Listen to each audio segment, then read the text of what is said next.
How and when did you become interested in theater? Chased a girl into the theater. Nothing pick it up. Yep, chased a girl into a theater. Okay. Chased a girl into the theater. The theater. It was sort of an outdoor theater. No, that's not entirely true.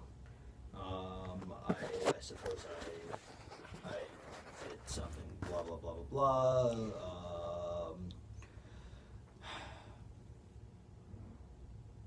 I think that I probably auditioned for something in middle school because why not?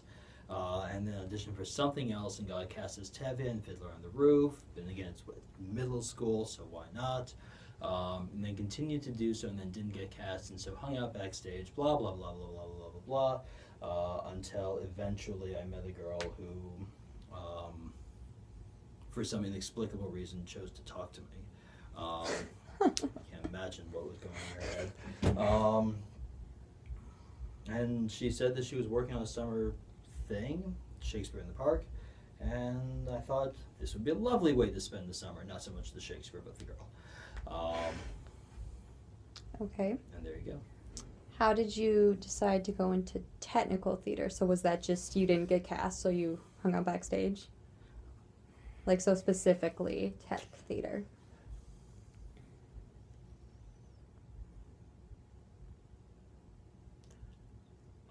I was cast as Tevye in Fiddler on the Roof in 8th grade. My father, who had no theatrical background at all, volunteered to build the set.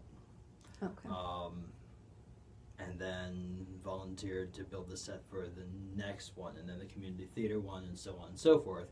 And so while I was trying to do things on stage and failing miserably, occasionally I would go and build scenery with my father. And at some point, a company picked up my father as a technical director, an actual theater company. And I went along with them on that, and we did some very, very interesting things. Eventually, having chased a girl into my first professional scenic design, which is true, Romeo and Juliet. That's the next question. I was 15 at the time. And having at that point decided that I was interested in the theater in I'm 15, I read Shakespeare, therefore I must be into theater and highly intellectual in a pseudo-snooty sort of way. I eventually ended up dating the girl. There you go. And as is typical for your average teenage guy, decided that was far and away more important than any of my classwork. Continued to spout Shakespeare and whatever else in a impress the girl sort of way. And by the time I graduated from high school, which is in itself a miracle, I had convinced myself that the only thing that I was capable of doing was the theater stuff that I had been doing. Okay. And so I gave up on applying for anything sensible, and applied to theater schools. All right. Can you tell me about your first professional show? What was the show, and what was your part in the show? Like your first professional. Romeo work. and Juliet in a 1753 colonial fort just north of Boston. The show that the girl in question said that she was working on was Romeo and Juliet. She was going to be an assistant director, a student intern. Uh-huh. And the day after I met her, I called the director and said, "Hey,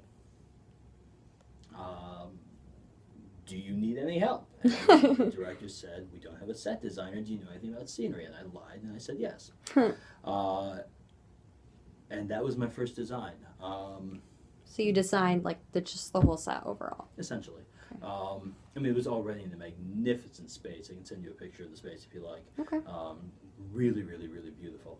And so it didn't really need much of a set. What it needed was allocation of space. What it needed was something to divide the audience from the performers.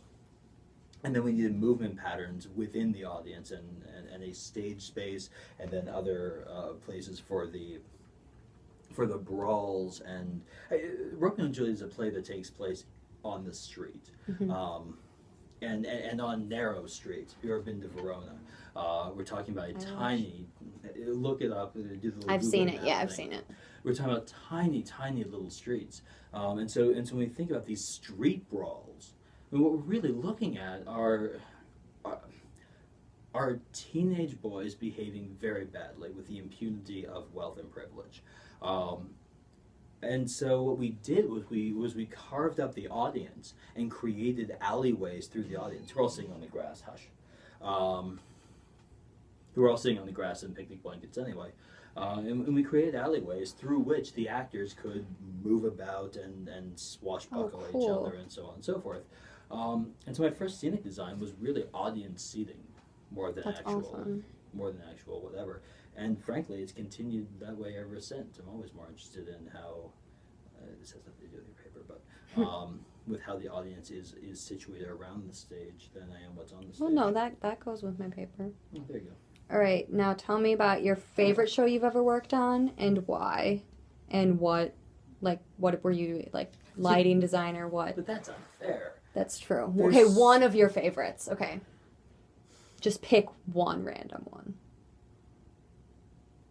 Okay, I'm gonna change it. Most interesting.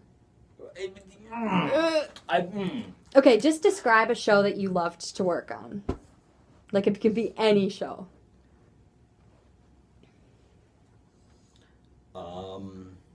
I did a production of Into the Woods where we cut down 200 trees and spaced them out around the theater. Are you serious? I did a production of The Wiz. Actually, forget that one. I did a production of Romeo and Juliet in Boston's most diverse inner city school with 11 and 12-year-olds whose life issues included, hey, Jose is not in school today because his parents were deported yesterday. Or Kenny's having a rough time. They haven't heard from their family in Haiti because there was a giant earthquake, and so on and so forth. That was impressive. I did a show, if you can call it that, in Boston, where we had, if you imagine the channel of water where the Boston Tea Party took place, there are two bridges that cross it.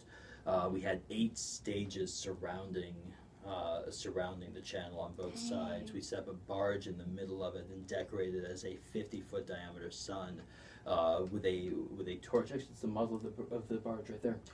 With a torch in the center that shot flames cool. 50 feet in the air. We had 300 performers from 40 different countries in a call and response across the water that was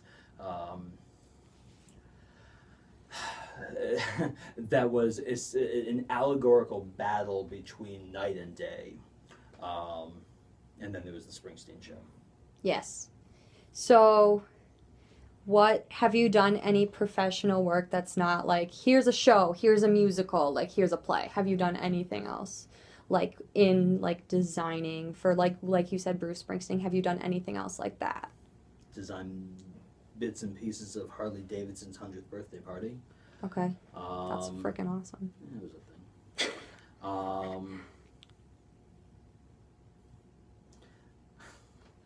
I designed. Is a DJ in Boston from Trinidad. Goes by the name The Chosen, who contracted with me to design a block party. That was interesting.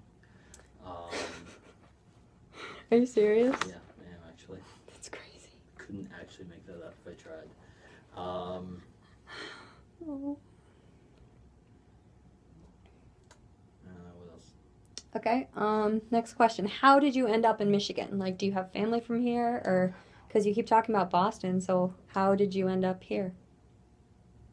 I was freelancing in Boston. My wife had the job that carried healthcare with Borders Books, and the recession of 2008 came to Massachusetts late, but eventually Borders went out of business. Borders, which is ironically based in Michigan, or was. Yeah, I actually know that store. It went out of business, and so she came home one day and said, "So we have an 18-month-old son, and in a month we will have no health care. So one of us needs health care. And so it was a race to see who got a job offer that carried healthcare. I've always had education as a part of what I do. I was a Peace Corps volunteer, which starts in education, and then all the way through. There's always been an aspect of it, and so it wasn't too far out to look for a university job. I liked what the people here had to say. Okay. And then, yeah, this is the next one. Why and like how were you like, oh, let's be a professor? How did you come to be teaching here? Weirdly, I always have. You've always wanted to? No, it's not always wanted to. I always have. Wanted to wasn't even a factor. I was teaching on some level before I graduated from undergrad. From Carnegie Mellon. I was doing English as a second language literacy while in school. I was doing all sorts of things. I was a Peace Corps volunteer, which put me in education. I had jobs at universities, jobs at middle schools, whatever. There was always some kind of a working with young creative minds thing, and so it's honestly a continuation. It didn't actually begin; it just continued.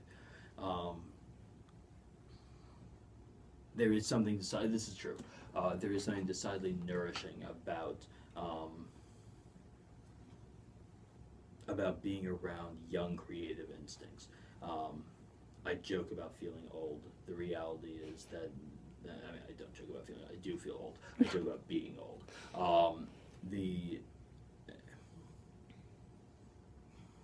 As a creative person, you get into a routine.